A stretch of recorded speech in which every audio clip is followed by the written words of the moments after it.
Hello and welcome to this quick pitch video on Robustel's new and unique Smart Roaming V3 technology. Smart Roaming V3 is built on seven to 8 years now of developments.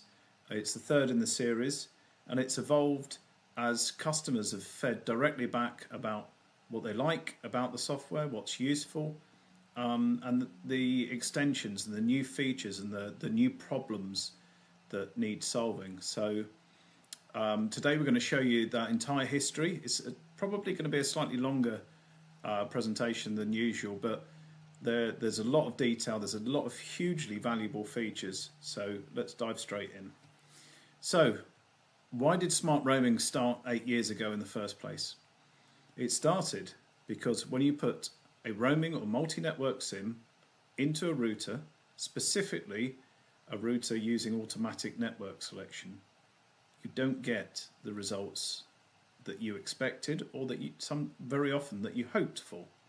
So this is a really important statement of fact, and a lot of people have never understood this because it's quite complex. It's buried away in TS 3GPP 23.122, so you can Google or chat GPT that standard. That explains the network selection rules. You can also look up this article on IoT Insider that explains the problem we're solving here. But fundamentally, if you're using a multi-network SIM and a router, you need some additional smarts in the system itself. So if we go back to you can see on the list here, we've got Smart Roaming V1, V2 and V3. So let's go right back to the beginning. V1, it was just about resilience. You can buy a SIM that can go to any network, and as long as there's some signal strength, it won't change.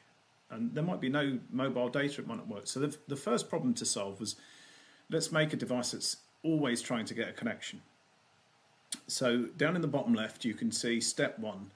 At boot time, if Smart Roaming is enabled, we perform a scan, and that populates a table, as you see there. This is a UK example with O2, 3, Vodafone and EE. You then continue with standard automatic network selection, and most of the time that will work fine. But when it doesn't, we need to do something. So that is the crux of it. Every 5 minutes, by default, the router will check the ability to ping an IP address. You define that. The config guide, there's actually going to be a video config guide that will help to do the fine detail and things like that. So that and all these other parameters can be tested at an interval. And fundamentally, if it's healthy, stay in the same loop, go back, try again at the same interval. If no, move to the next network on the list. So this is the fundamental resilience piece.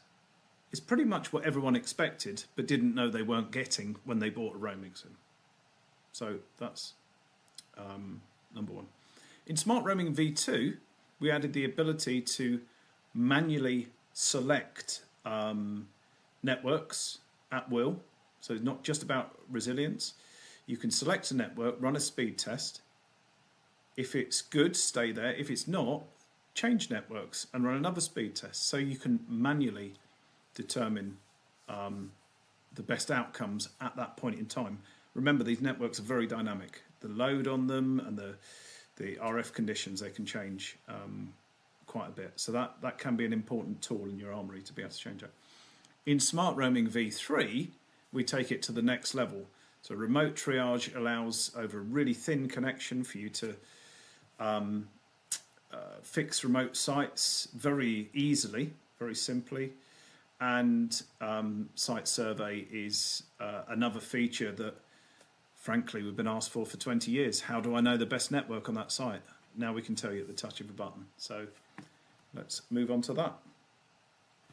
So this is the long list of what we've just discussed.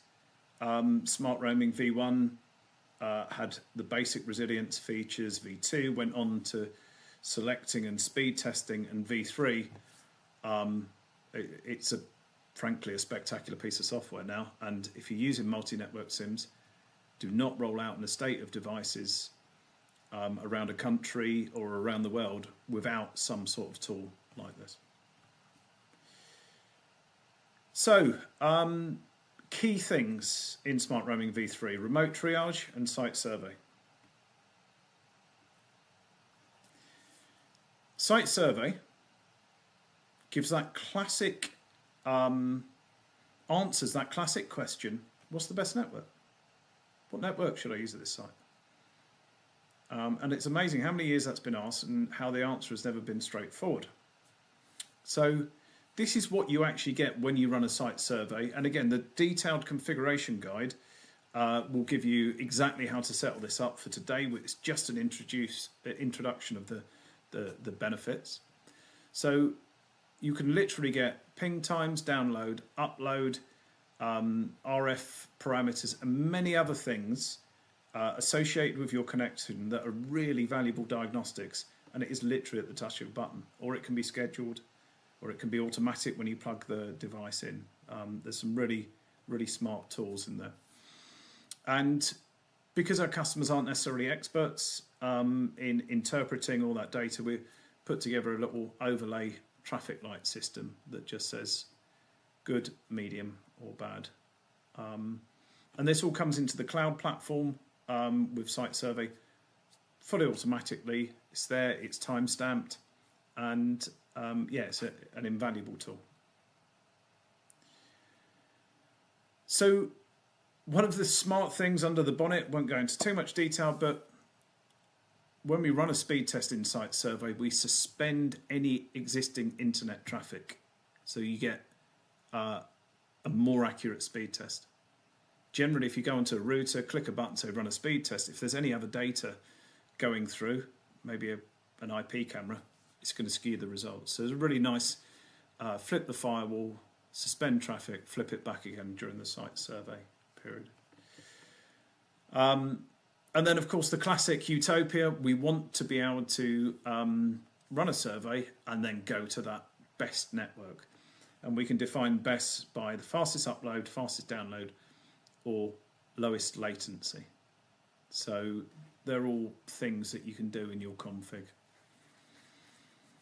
Another really important framing of this, if you take, for example, one of our really competent, low-cost, flexible 5G devices, the R5010, and you run Smart Roaming V3 on there, it becomes a brilliant test tool, because a signal strength meter tells you signal strength, but that gives no indication of things like actual download and upload at that point in time, because that can be just as dependent on the load on the cell and how it's sharing out resources amongst equipment. So you do need a roaming SIM, multi-network SIM, for it to work, but if you're invested in knowing good performance, then it's an amazing tool. So, remote triage, really powerful. Generally, we see in our customers, you have one or maybe two staff as part of a telemetry team. They've got 1,000 routers across a country or across Europe, as given in this example here, and sometimes there's problems. And so what we can actually do is we go to the operations console section of the cloud platform. You choose the particular device you want to connect to. You click start and you get this console type interface. And it's a really important thing that when you are on a router with a very flaky connection, very degraded either through radio conditions or from congestion, congestion is very hard to detect, but it's very real. So it's a text-based interface, it's paper thin, and it gives you a chance of getting through when you cannot get a graphical representation of your router. You can't log onto a browser, you can't build a VPN tunnel. So this will work over GPRS. And there are many pre-filled commands that you can send, but ultimately the most important thing here is that if the network that you're on currently, you make some measurements, it's not working very well, one of the only things you can actually do without a site visit is to change network. And anecdotally, we've seen maybe 50 to 60% with one of our major customers, 50% to 60% of their problems were resolved instantaneously with change of network. And that's extremely empowering when you just need to get things working up and running again. In the entire project in smart roaming and how everything that I've described today is working, there's a vast amount of logic below the waterline. We wouldn't go into all of the fine detail because it would take a long time. But to give you an example here, if you choose a network that isn't working, there's a very elegant failsafe. It reverts to automatic network selection and you don't end up with a completely stranded router. And absolutely everything about smart roaming is always working to get you a connection. So even if you break something yourself by forcing a network change, there is recovery logic everywhere. Because the last thing we want to do is leave you with stranded routers. So that's just a brief narrative about smart roaming for SIM providers, and that's it. That's the quick pitch video for today, based on our recent Smart Roaming V3 webinar. If you wanted to get any more information at all, contact sales@robustel.com, or you can have a look at the other video resources available on Robustel's website. So that's all for today. Thanks very much. Bye for now.